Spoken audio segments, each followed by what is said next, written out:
Good guy, that Mike Garafolo. Okay, so let's talk about Davante Adams, Mike. He wants out. Seems like the Raiders might accommodate him, or will they? Yeah. How likely is it that he'll get his wish? And what teams do you think might come calling?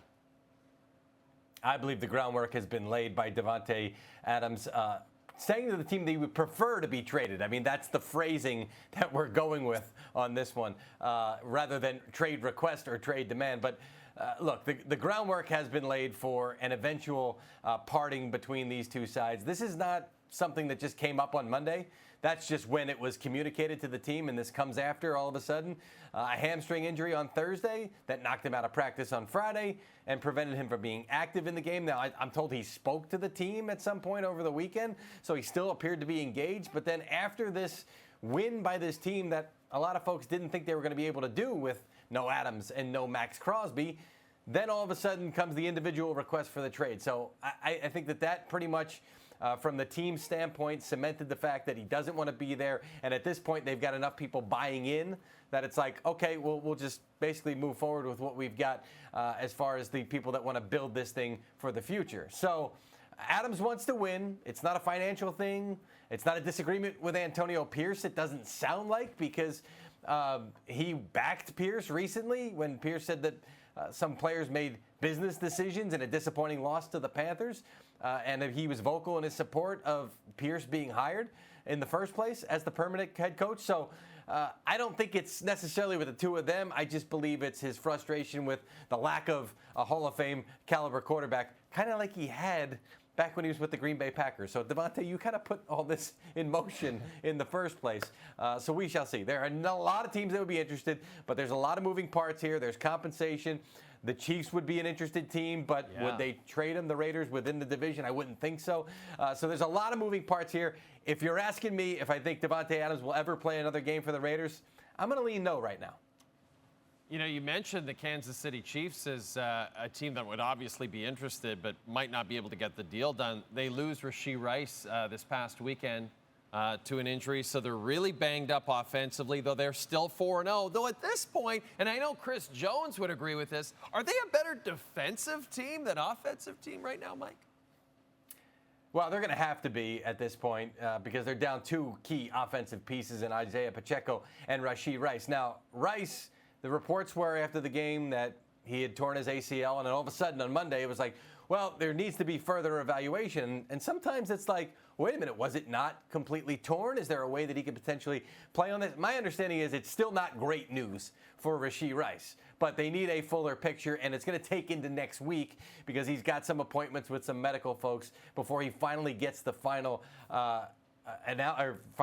diagnosis, I should say, of his injury and whether he can return at some point this season. So, yeah, this is a team with a defensive coordinator in Steve Spagnuolo, who probably should be a head coach right now, and maybe this will be the final stamp on it right now. But I do think two things. One, the Chiefs are going to make a move at some point to help themselves at the receiver spot. So we'll keep an eye out for that one, whether it's a trade or maybe signing or something to that degree. The other thing is, when they traded Tyreek Hill, and I paid for this one, Jay. They took my clip from NFL Network and they put it on America's Game, the story of the Chiefs, where I said, the Chiefs got worse today by trading away Tyreek Hill. And then they won the Super Bowl. Yep. So I'm not going to doubt them in that regard. I'm not going to doubt Andy Reid and offensive coordinator Matt Nagy's ability to find ways to make this offense more than serviceable, basically explosive, and a team that can score enough points to make it happen. And then you have the Minnesota Vikings, the NFL's other undefeated team. They are 4-0, taking on the New York Jets across the pond this weekend. Yeah. These two teams coming off very different results this past weekend. You saw Aaron Rodgers covering his head with the towel. But I guess my question for you, Mike, is which team actually has more to prove here? I think it's the Jets. I mean, the Vikings right now, and Kevin O'Connell would probably cringe if he heard me say this, are playing with a bit of house money, right? So even if they lose this game, they're off to a way better start than people expected. The Jets right now, there's a lot of factors at play right now. Aaron Rodgers is banged up. He'd look great. I mean, his mobility, you're like, that's not a 41-year-old quarterback coming off an Achilles. Then all of a sudden, late in the game, he gets tackled, and I'm watching him walk off the field, and I go, okay, now he looks all of 41 years right now. And he did say on the Pat McAfee show that he's a little banged up and swollen. So you've got that factor. Then you got Garrett Wilson, who was on the radio locally here in New York area. And he was complaining about the offense and the things that they were calling for him. I saw his frustration. First of all, we saw it back in training camp when he and Rodgers were getting into it on the field. And I saw his frustration when they played the Patriots, and they were winning that game.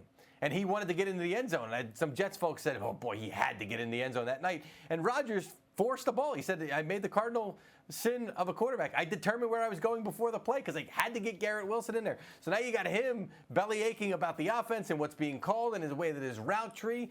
And there's questions about Robert Saleh and the rest of the coach, Nathaniel Hackett after the game on Sunday and the decisions that were made. So there is a lot, and there's some tough games coming up here for the Jets. So there is a lot at stake for the New York Jets right now. They've got to find a way. If they don't win this game, it's a game against the Bills on a Monday night. On the back end of that, they lose both of those games. Boy, they could really start reeling right now. Really looking forward to that game. And as baseball's postseason gets underway on Tuesday, we just want to wish very good luck to our friend Mike Garafolo's Philadelphia Phillies. Mike, you feeling good about your Phils this year? I felt great last year. Like, I really felt like that was going to happen. And they're up on the Diamondbacks, somehow give that series back. So I'm going to go back to, under promise, over deliver, those kind of expectations. Let's just advance through the second round of the playoffs and see what happens, Jay. Baby steps. That's the way to do it when you're a fan of a major league team. Hey, Mike? Listen, when you grew up a fan of one of the losingest franchises in professional sports, this is the way you've kind of been conditioned over the years. So let's see. It's as if you're talking about Leafs Nation. Mike, great chat with you, buddy. You got it, pal. Go Phils.